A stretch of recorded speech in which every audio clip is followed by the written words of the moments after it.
Sejam bem-vindos ao PodTech, o seu podcast de tecnologia, inovação, empreendedorismo, design e muito mais. Para fins de acessibilidade, vou me autodescrever. Eu sou Ágata Silvestre, a sua apresentadora. Estou usando a camiseta do projeto PodTech, do Hightech Course. Meus cabelos são pretos, na altura dos ombros. Eu sou uma mulher branca e estarei aqui com vocês. Essa é uma parceria da Secretaria de Ciência e Tecnologia e Inovação do Distrito Federal com o Instituto Haja Brasil. E hoje vamos receber um convidado super especial que falará para a gente um pouco sobre tecnologia, e-commerce e muito mais. Muito obrigada, Leonardo Miranda, pela sua presença.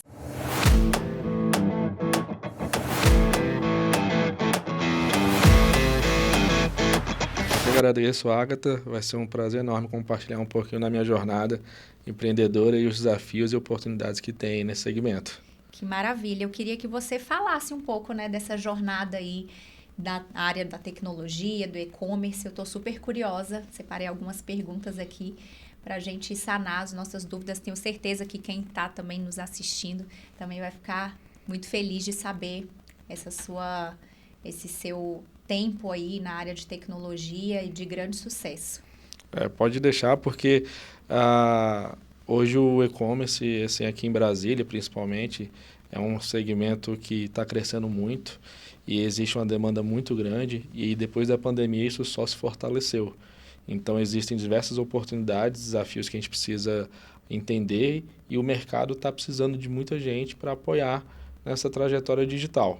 A gente vem aí de um segmento que as pessoas estão fazendo home office, então o estilo de consumo mudou bastante e a pandemia só acelerou. O que 10, 15 anos iria acontecer naturalmente, agora já é realidade para muita gente. Que legal. E você começou nessa área há quantos anos? Olha, eu comecei a trabalhar muito cedo, assim, 13 anos na empresa da minha família. E eu já começava a vender algumas coisas da China, né? Na época legal. que, assim, todo mundo nem sabia o que era, mas eu já tinha curiosidade, eu comprava para uso próprio. E aí eu montei uma lojinha virtual para mim, chamada Eu Quero Também, isso tem, assim, acho que uns 20 anos isso. Uau! E aí começou um movimento onde minha esposa, ela sabia o que estava na moda, o que estava na tendência, ela me falava, isso aqui vende. Eu falava, legal, então eu vou cadastrar na minha loja. E aí eu comecei a fazer esse movimento, e aí foi quando eu cheguei ao sentimento, isso aqui é legal, você vai dormir, acordou, teve venda, e você vai no correio e envia, muito interessante. E aí onde abriu ali uma oportunidade de eu começar a fazer isso para outras pessoas. Então de lá para cá já tem bastante tempo. Hoje a gente já atua em mais de 400 e-commerce tranquilamente, assim, milhões de reais em faturamento, acompanhando desde empresas de diferentes segmentos. E hoje eu falo que qualquer coisa pode ser feita um e-commerce, né? Então é entender a realidade, a necessidade. Mas começou daí, de uma lojinha dentro de casa, com a minha esposa, e aí onde foi crescendo. E aí um certo tempo depois, minha mãe ia aposentar, e que nem eu comentei, eu comecei com 13 anos, era na empresa da minha família, que era imobiliária. Aí eu falei, eu vou montar uma loja de gravatas online. E aí eu comecei o processo de achar fornecedor, e aí onde eu comecei a ter meu segundo e-commerce também. Então, essas duas experiências foi o que me motivou a montar a minha empresa de consultoria para e-commerce, e a gente acabou de completar agora no mês de fevereiro 10 anos de empresa de CNPJ pela Siscoin. Que então, legal. Chama Siscoin a sua empresa. Isso, Siscoin Space. E o e-commerce é uma necessidade assim que hoje o empresário, se ele não tem pelo menos um posicionamento digital simples, que é o que você fazer uma venda online, seja pelo Instagram, seja pelo WhatsApp, porque o meio de vendas é o digital, e a gente já está enxergando até uma mudança de não só o e-commerce, que é o conversational e-commerce, né, que é o e-commerce pela conversa, que é basicamente no dia a dia você ter uma estrutura de atendimento para vendas, hoje pelo WhatsApp, pelo Instagram. E aí tem necessidades que você precisa suprir. Então, por exemplo, eu estou falando de 10 anos atrás, a necessidade era controlar pedido. Eu tinha uma cliente que ela tinha 15 mil seguidores na época no Instagram, isso para a época era muito, na época, hoje nem tanto, mas ela tinha assim, alguns desafios do tipo, se meu telefone parar de funcionar, qual foi a venda que eu fiz para minha cliente. Então, as Nossa. dores desse volume de mensagem, do controle das vendas, ela percebeu que precisava de algo. Então, é nesse momento que o e-commerce começa a crescer. Então, você entender com uma plataforma, para você ter processo, para ter cotação de frete. Imagina ter que ficar perguntando quanto custa um frete para cada endereço de cada pessoa. É verdade. Então, essa é a magia do e-commerce, que a gente consegue hoje explorar para qualquer lugar do mundo. Incrível. E hoje você é sócio de várias empresas, além dessas que você já presta consultoria? Hoje eu tenho 3 empresas, 3 CNPJs. A principal é a Syscoin, que eu estou há mais tempo. Mas nessa jornada surgiram algumas oportunidades e teve uma que é uma startup chamada Dash Commerce, que basicamente a gente criou um aplicativo para poder gerenciar as lojas virtuais. Então, por exemplo, quando eu falo uma venda, um relatório de vendas de um e-commerce, é a mesma coisa aqui no Brasil, é a mesma coisa na China. Quanto que vendeu no dia, qual é o status do pedido, notificação de pedido. Então, a gente percebeu que é uma necessidade global. Então, foi nesse momento que a gente pegou o nosso aplicativo, a gente abriu uma empresa nos Estados Unidos e aí de lá a gente posicionou como uma startup global. E a gente ganhou alguns prêmios, a gente recebeu investimento inclusive aqui de um programa do governo do Distrito Federal e a gente está hoje presente em 95 países. Então é um Uau! aplicativo que a gente aprendeu bastante.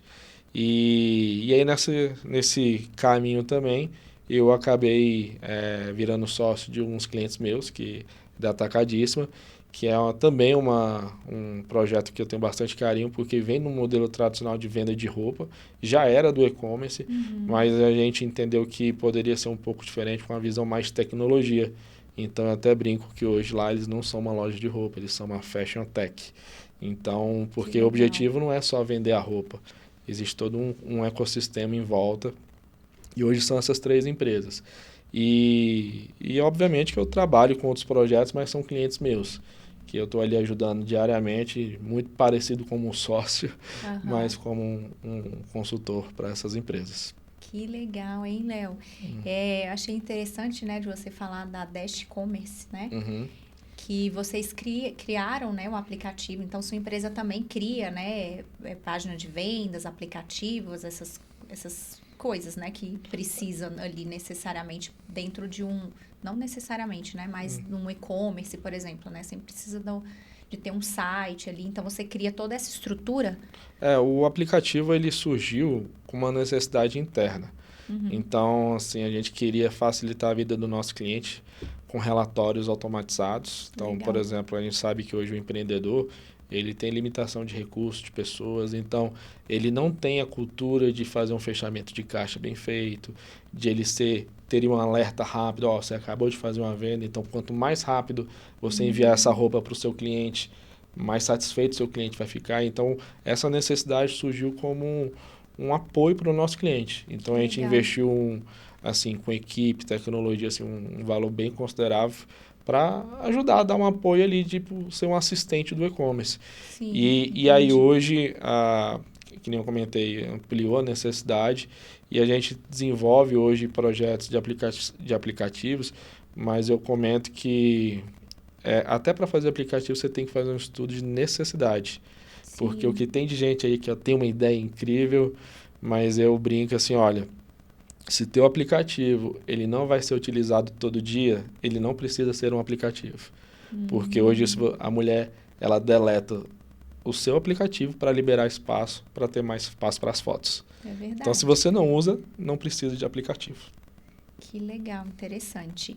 E eu queria saber o que inspirou você a se tornar um empreendedor e fundador da Syscoin. Eu sei que você já falou ali um pouquinho, mas eu queria saber mais profundamente.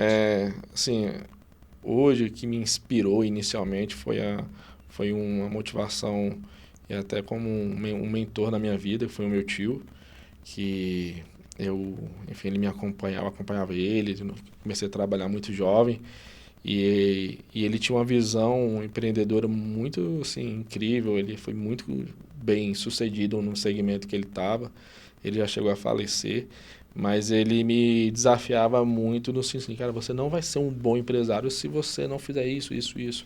Então, desde cedo eu tive um papel de uma pessoa que me estimulava para buscar. E aí, obviamente, eu tinha uma necessidade e uma facilidade com tecnologia, então eu tentei encaixar essa minha facilidade com a minha motivação de ser um empresário, de ter um negócio digital. Então, eu nunca me esqueço, quando ele faleceu e a gente estava ainda na empresa, eu tive que fechar a loja, literalmente abrir a loja, porque na época estava tendo greve de ônibus e tal, e eu falei, cara, eu não quero ter que ter um negócio que depende de eu ter que vir abrir uma porta e fechar uma porta. E aí foi nesse momento que eu falei assim, realmente eu vou mexer sempre com tecnologia. Porque a tecnologia, eu posso trabalhar de qualquer lugar, isso é uma vantagem que poucos negócios hoje permitem, né? Então, eu falei assim, é isso que eu quero. E aí, nesse processo, começou aquela história que eu comentei de montar um e-commerce com a minha mãe, que estava se aposentando, que eu já tinha tido uma experiência com e-commerce, e foi nesse movimento. Então, assim, lá em casa, meus pais são ambos servidores públicos, assim, eu sou de uma classe média, de Brasília, assim, que é acostumado os pais serem bem endividados, né? Assim, tem aquele salário ali que tem uma vida boa, mas com muita limitação também, sem tantos benefícios. Mas eu falei assim, não, eu quero poder não ter um limite. Eu acredito no meu potencial e eu vejo que o mercado é muito grande, então, se eu trabalhar muito, eu tenho o potencial de crescer muito. Então, se eu trabalhar pouco, tiver uma visão pequena do mundo, eu vou ter um resultado pequeno. Então, é isso que me motivou, a flexibilidade e a vontade de literalmente fazer uma história aí bonita e que hoje eu levo aí por conta do meu tio, que fala se eu não está mais aí comigo, né? Mas para poder falar, consegui. Mas deixou, de certa forma, um grande legado. Exatamente. Que legal. Que fica, né, fique de inspiração aí para vocês também. E deixa eu te perguntar, quais são os maiores desafios que você enfrentou ao gerenciar mais de 300 e-commerces? Olha, o primeiro grande desafio eu vejo até uma crença limitante de você falar assim, não, eu consigo. Porque o que acontece? É muito difícil você começar num projeto que obviamente não foi do primeiro dia, já tinha 300, mas você vai crescendo. É 5, é 10, é 15, isso você vai tendo tempo de absorver os seus desafios. Sim. Mas até chegar nesse patamar hoje que eu tô, com certeza assim, a gestão emocional, eu acho que foi principal, porque você lida com pessoas de diferentes visões de mundo. Sim. Então eu digo que não é nem a tecnologia, mas a gestão de pessoas é muito importante. Sim. Porque você tem expectativas a serem supridas pelo seu cliente, seja às vezes um cliente final que você tem que tentar facilitar a venda, e desde você também ter pessoas boas com o seu lado, né? Você não vai conseguir fazer tudo isso sozinho. Eu tinha uma visão assim muito como é que eu posso dizer, ingênua, quando eu tiver 30 clientes, vai ser eu sozinho e tá tudo certo. Não Sim. É isso. Você precisa do administrativo, você precisa de um suporte, você precisa de um monte de coisa a ser feita. Apesar de trabalhar ali no home office, né, você precisava de uma certa estrutura, Sim. Né, para delegar funções, né, para que o negócio realmente fluísse. Isso. Então, se você gerenciar o seu tempo e o tempo das pessoas que estão envolvidas nesse processo, é o mais desafiador.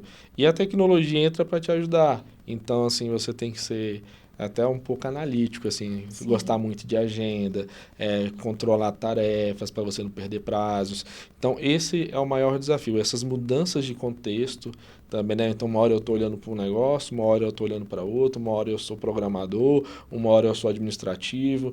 Então, a gestão emocional de você entender esses sentimentos que você tem ao longo do processo, porque um estresse vai impactar no seu outro eu, e conseguir lidar com as expectativas das pessoas, né? E assim, por exemplo, eu nunca vou me esquecer que quando teve a pandemia, quando teve o lockdown aqui em Brasília, eu caí de moto e no dia seguinte teve lockdown. Nossa. E no dia que teve lockdown, o que a gente fechava, por exemplo, 30, 40 projetos por mês, a gente começou a fechar isso por semana. Porque foi Nossa. um boom assim. Então você tem que, às Aham. vezes, estar preparado Preparado. para poder estar. E agora, estou cheio de problema, eu estou cheio de cliente na minha porta, eu vou dizer não. E foi um momento ali que 12, 14 horas por dia de trabalho por De muitos domingo a meses, domingo. por muitos meses. Quase fiquei doido, quase fiquei careca, É, mas foi um desafio interessante. mas faz parte, né, É, do processo. Eu sei que você já falou aí que foi um momento marcante também, mas se você puder compartilhar uma outra experiência marcante que mudou ali na sua perspectiva sobre gestão e performance. perfeito. Assim, ó, eu vejo que eu tenho uma visão que empreender é uma combinação de coisas positivas e negativas, Uhum. né? Então, obviamente, nesses 10 anos a gente passou por muitos desafios, então, e desafios assim até da gente poder repensar o negócio em momentos críticos. Mas eu vejo que hoje você ter um negócio e você ter um controle financeiro da sua empresa é muito mais importante que muitas outras coisas. Então, hoje o negócio, quem está empreendendo, precisa ter dois olhares assim 24 horas por dia: vendas e gestão financeira. Tem gente que para empreender acha que tem que ter um bom escritório, que a parede tem que estar Tem que estar bonita, tudo tem perfeito, tudo né? perfeito, mas se não entrar ninguém por aquela porta e você não tiver o controle de saber se você está vendendo pelo preço certo, porque assim, se você vendeu, mas você vendeu mal, você vai ter que entregar o serviço, então você vai ter que assumir muito prejuízo. Então essa jornada de entender a questão financeira da empresa foi algo assim muito desafiador, porque que nem eu comentei, a gente explodiu na pandemia. Sim. Então, no momento desse, a gente não para muito para fazer muita conta. Então, a gente contratou mais gente que precisava, a gente comprou coisas que não precisava, e a gente fez um movimento que eu digo assim, até maior que a perna andava. E assim, e aí nesse momento você tem que parar, você tem que aprender também, saber dar um passo para trás para poder continuar a jornada. Porque empreender é uma montanha russa de muitos altos e baixos. Uau. E como que você analisa e identifica oportunidades no mercado do e-commerce, especialmente em um setor, né, que é tão dinâmico? Perfeito. Hoje a minha visão de uma oportunidade de e-commerce, ela mudou com, obviamente, de 5 anos, 10 anos atrás. Eu falo que hoje o e-commerce, para alguém dar certo e ter um resultado interessante, você precisa ser muito nichado. Então, por exemplo, você pode ter uma loja de coisas para casas, né, utensílios para casa, e sei lá, você tem uma loja de bairro que vende tudo para casa. E você, obviamente, vai estar competindo com e-commerce. Então, você Uhum. ter o seu produto num preço competitivo é um desafio muito grande. E como é que você consegue fazer isso hoje? Comprando em volume. E aí você vai ter que comprar volume em tudo. Então eu brinco que hoje para você ter um sucesso no e-commerce você só precisa ter um produto apenas. Ah, eu vou vender essa xícara, mas eu vou ter a melhor xícara no melhor preço e maior quantidade possível. Uhum. Então aqui eu vou ter uma escala. E também entender se às vezes você tem um produto próprio. Porque se a minha xícara da minha marca só eu tenho, então você já automaticamente não tem certos problemas, Uhum. né? Então, eu vendo um produto que tem outra empresa vendendo ao mesmo tempo e a gente está brigando por preço. Então, são esses dois cenários. Quando você tem um produto de marca própria, que você tem ali um posicionamento de mexer no brand, você tem controle sobre o seu produto. Sim. Agora, se você é somente um revendedor, eu falo por e-commerce que para você revender algo, você tem que escolher um produto campeão e buscar ele. Atirar para tudo que é lado, hoje você vai ter certos problemas quase certeiros. Que legal. Muito obrigada por responder uma dúvida que eu tinha. Achei super interessante essa sua perspectiva.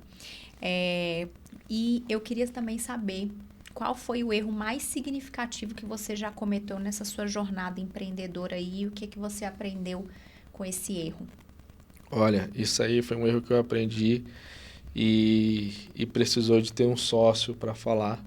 Eu sou bastante tranquilo em relação a isso, porque a gente precisa estar apaixonado pelo problema e não pela forma da solução.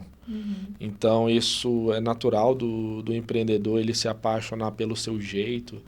Eu vou resolver um problema que eu descobri que o problema é grande. Legal, isso é ótimo. E a pessoa desenvolve uma solução, desenvolve um formato, um jeito, enfim, e ela deixa de dar atenção ao problema e fica focada muito naquele produto dele. Então, acho que isso é um ponto, e isso na Syscoin, o maior erro que eu vejo foi abrir o leque demais de determinados serviços. Então, por exemplo, eu mexo com e-commerce, todo e-commerce precisa de foto. Sim. O meu pensamento foi, na época, preciso ter um estúdio de foto. O meu e-commerce mexe com logística, então eu vou ter um braço de logística. Entendi. Então, o meu objetivo foi começar a ter vários produtos e serviços complementares, mas são segmentos e produtos que têm potencial para ser uma única empresa. Então, eu não ia ter condição de ter sucesso por ter o tamanho da escala e potencial de negócio. Então, o aprendizado que eu tive foi, é melhor eu ser muito grande com 2 produtos, que eu sou realmente, verdadeiramente reconhecido por eles, do que ter vários. Porque é aquela coisa, quem é da TI, para fazer determinada solução, um aplicativo, sei lá o que for, ela passa ali um mês dormindo até mais tarde, pronto, eu tenho um aplicativo, eu tenho uma ferramenta nova. E aí você perde o foco. Entendi. Então, assim, isso é um ponto. Quem não tem esse conhecimento da TI, ele não faz por quê? Porque ele não sabe fazer. Ele, não vou fazer, não tenho dinheiro, então eu não faço. E aí é por isso que você vê, às vezes, uma pessoa que, sei lá, vende um cachorro-quente na rua e tá super bem porque ela só vende cachorro-quente. Sim. Então, acho que esse é um foco. Eu cheguei a ter, assim, acho que uns 24 serviços. Então, para cada serviço tem que ter pessoa, tem que ter tempo, tem que ter foco, tem que ter energia. Então, o aprendizado escolhe um produto que te dá uma margem muito boa, porque tecnologia, pessoas, estrutura física é muito cara. E você precisa escolher uma oportunidade que existe uma dor real a ser solucionada. E aí você tem que avaliar. Tem dores que são muito grandes, mas elas não são solucionáveis, ou as pessoas não dão o devido valor. Então, por exemplo, assim, uma analogia bem chula, mas eu posso sofrer um acidente tomando banho num blindex e o blindex pode explodir. Qual é a probabilidade disso acontecer? Mas não deixa de ser um grande problema. Então, você precisa entender qual que é um problema grande, grave, que tem incidência e constância frequente e que se você aparecer ali com aquele remédio para dor de cabeça, todo mundo fala, nossa, você tratou os meus problemas. Então é isso, escolhe um, fica muito bom nele e depois você abre. Mas assim, fica muito grande primeiro em um para depois expandir. Uau, incrível. E você gerencia uma startup, né, que está presente em 95 países. Como que você adapta a sua abordagem de negócios a diferentes culturas e mercados? Olha, o projeto da Dash é bem desafiador, porque no mesmo dia eu faço uma reunião em inglês com um americano, 2 horas depois eu estou falando inglês com um chileno e no final do dia eu estou falando com um indiano. Então, o primeiro desafio é conseguir falar inglês. Assim, esse é o primeiro ponto. Já está tendo algumas inteligências artificiais que faz traduções simultâneas aí, sim, que vai facilitar bastante a vida, mas o idioma é o primeiro nota de corte assim, para você começar a ter um projeto com a visão global. Legal. O segundo é você entender que qual é a necessidade e a cultura de determinados países. Então, por exemplo, aqui no Brasil, a cultura empreendedora, o Brasil ele é conhecido por ser uma nação empreendedora assim, muito superior a diversos outros países. Sim. Quando você já vai, por exemplo, para os Estados Unidos, você vê que lá é muito forte o mercado da franquia. Então, o empreendedor lá ele não tem muita força, porque tem franquia para tudo e ele não consegue competir. Então, o mercado de empreendedorismo, por exemplo, nos Estados Unidos, é muito inferior ao brasileiro, mesmo sendo um mercado maior. Então, quando você já vai, por exemplo, para a Europa, eu brinco que o italiano ele trabalha para tirar férias e ele e o segundo plano da vida dele é trabalho. Aham. O Brasil, às vezes, é ao contrário. Então, você entender a necessidade. E o primeiro passo que a gente teve foi, quais são os países que têm a cultura parecida com o do Brasil? Porque é nesse lugar que a gente vai ter mais facilidade. Então, você entender essa necessidade. Por exemplo, a gente tinha alguns clientes nossos lá na Europa, que em Portugal, e ele falou assim, não, eu uso o aplicativo de vocês para me ajudar a traçar a rota, porque eu sou uma pizzaria, eu tenho um e-commerce de pizzas e tal, enfim, né? E aqui a gente faz entrega de bicicleta, pô, seria ótimo se o seu aplicativo tivesse onde traçar a rota. E foi uma necessidade assim que a gente nunca passou pela cabeça, que seria interessante, porque vai no correio, vai não sei o quê. Da mesma forma como nos Estados Unidos não tem um motoboy, porque lá não existe moto para entrega, é tudo de carro. Então, é você entender essa necessidade de cada país. E, assim, para você entender essa cultura, primeiro, ou você vai ter que se aprofundar muito, e eu vejo que, no meu caso, o que facilitou muito foi escutar os clientes. Então, eu participava de comunidades, de fóruns, comunidades do Facebook, de Discord, um monte de coisa, para conversar. Então, eu fazia enquete, eu falava, gente, aqui eu estou querendo fazer isso, qual é a opinião de vocês? Então, eu escutei muito, mas muito, para falar, gente, aqui no Brasil, a gente tem que ir por esse caminho porque eles querem isso. E aí a gente adaptava, dá para fazer agora, não dá? Mas é isso, lidar com pessoas diferentes, culturas, necessidades e saber falar o inglês. Não tem para onde fugir. Resumindo, se matriculem, para quem não sabe o inglês, se matriculem hoje já num curso de inglês. É fundamental. E o que te motiva a continuar inovando e expandindo seus negócios na área de tecnologia e e-commerce? Olha, o que mais motiva hoje é o fato da gente tem muito espaço ainda para correr. Então, assim, tem muito problema a ser resolvido, tem muita gente a ser ajudada. Então, isso é o que primeiro me motiva. Hoje eu entendo que eu tenho uma necessidade, primeiro passo de empresarial, mas de responsabilidade de tudo com uma comunidade. Então, tem pessoas que dependem do meu dia, pessoas que são os meus funcionários, tem os meus clientes, então tem a minha família. Então, os meus sonhos, o que eu tinha 5 anos, 10 anos atrás, eu já conquistei, agora eu tenho novos sonhos. Então, eu até brinco assim que a diferença de sonhar grande e sonhar pequeno é quase a mesma, né? Você só precisa sonhar, e se dá para sonhar, a gente busca realizar. Então é isso, então tem muita coisa ainda a fazer e não dá para parar. Porque se parar de pedalar, a bicicleta cai. É verdade. Não pode parar. Verdade, muito bom. E como que você vê o futuro do e-commerce nos próximos 5, 10 anos? Especialmente com relação assim, às novas tecnologias. Eu vejo que a nível de tecnologia vai ser cada vez mais facilitado o sistema de pagamento. Então, da mesma forma como você encosta e já paga ali com muita facilidade, hoje você vai fazer compras por voz, de formas automáticas, você vai programar padrões de consumo e vai confiar que aquelas compras vão ser realizadas. Então, da mesma forma que eu tenho que comprar um arroz todo mês, você vai botar, eu quero comprar um arroz todo mês e está tudo certo, você não vai se preocupar mais com isso. Ai, gente, que coisa boa.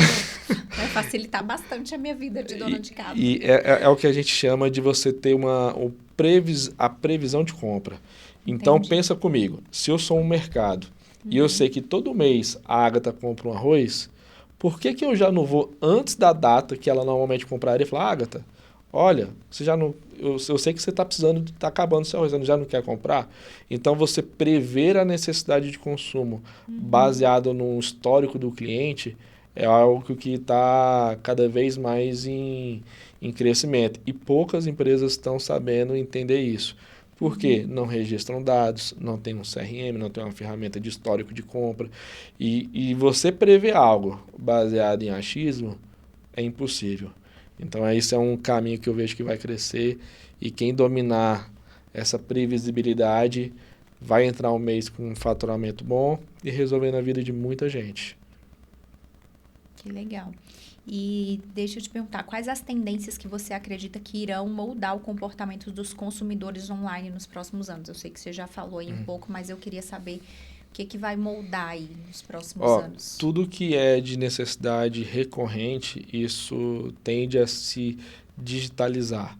Então, por Entendi. exemplo, da mesma forma como minha avó gostava de ir no banco, na agência, hoje ela faz pelo celular, porque é uma necessidade e é recorrente. Consultar um extrato, fazer uma transferência, pagar Sim. um jardineiro, enfim. E isso no varejo, isso de uma forma geral no mercado empresarial, isso também. Então, tudo que for repetitivo, ou ela vai ser automatizada, seja por uma ferramenta de IA, seja por uma tecnologia sua, isso tende a ser. E um padrão, assim, uma oportunidade que eu enxergo é a capacidade de personalização nesse meio. Então, assim, quem é do design vai saber. O cliente fala assim, eu gostei, mas eu queria o tchan. O que é esse tchan? Então, você entender o que vai de fato encantar um cliente nessa jornada do e-commerce é o que vai fazer diferente. Então, você saber, falar assim, olha, você normalmente compra um tamanho 36, mas essa peça aqui, para você é o 34. Entendi. Então, é baseado no histórico e consumo. Então, se você devolver uma peça de roupa tamanho 34, mas você sabe que aquela marca nova já arrumou isso, então você fazer essa personalização. Personalização da jornada de consumo digital e fazer a previsibilidade. Assim, são duas coisas que eu acredito e assim, quando você vê quem já está à frente, tipo na China, assim, hoje o país que mais está digitalizado na parte do e-commerce é a China.